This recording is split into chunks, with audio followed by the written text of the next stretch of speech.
ہاتھوں اور پاؤں میں جس مقام سویٹ گلینڈ اوپر ہائپر ہو جاتے ہیں تو وہاں پر پسینہ آنا شروع ہو جاتا ہے۔ اس کی جو دوسری بنیادی وجہ ہے، بہت سارے ایسے مریض ہوتے ہیں کہ جو بہت ساری میڈیسن کا استعمال کرتے ہیں اور اس میڈیسن کے سائیڈ ایفیکٹ کی وجہ سے ہاتھوں اور پاؤں میں پسینہ آتا ہے۔ اس کی جو تیسری بنیادی وجہ ہے وہ جینیٹک ہوتی ہے۔ بعض اوقات مختلف فیملیز میں ان کی فیملیز کے اندر جو مسائل چل رہے ہوتے ہیں تو اس کی وجہ سے ہاتھوں اور پاؤں میں پسینہ آتا ہے۔ بہت سارے ایسے مریض ہوتے ہیں جو شوگر کے مرض میں مبتلا ہوتے ہیں، ان میں بھی یہ دیکھنے میں آیا ہے کہ ان کے ہاتھوں اور پاؤں میں زیادہ پسینہ آتا ہے۔ ایسے مریض جیسے کہ عورتیں مینوپاز کے دور میں سے گزر رہی ہوتی ہیں تو ان کو بھی دیکھنے میں آیا ہے کہ ان کے ہاتھوں اور پاؤں میں پسینہ آتا ہے۔ اسی طرح بہت ساری بیماریاں ہوتی ہیں جس کی وجہ سے ہاتھوں اور پاؤں کے جو سویٹ گلینڈز ہوتے ہیں، پسینہ زیادہ آنے کی وجہ سے پھر بہت سارے مریض جو ہوتے ہیں وہ پریشان ہوتے ہیں، تنگ ہوتے ہیں، اور اکثر مریض تو ساتھ میں یہ بھی کہتے ہیں کہ ہمارے پاؤں میں جو پسینہ آتا ہے تو اس کے ساتھ سمیل ہوتی ہے۔ اگر آپ کو کسی بھی وجہ سے پسینہ آتا ہے تو سب سے پہلے اگر کوئی ڈائبیٹک پیشنٹ ہے تو اپنی شوگر، اگر اس کا لیول بڑا رہتا ہے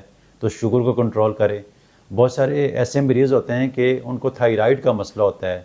اور تھائرائیڈ گلینڈ کی وجہ سے ان کے اندر جو پریشانیاں ہوتی ہیں، جو پرابلم ہوتی ہیں، ان میں سے ایک یہ بھی ہوتا ہے کہ ان کے ہاتھ اور پاؤں میں پسینہ آتا ہے۔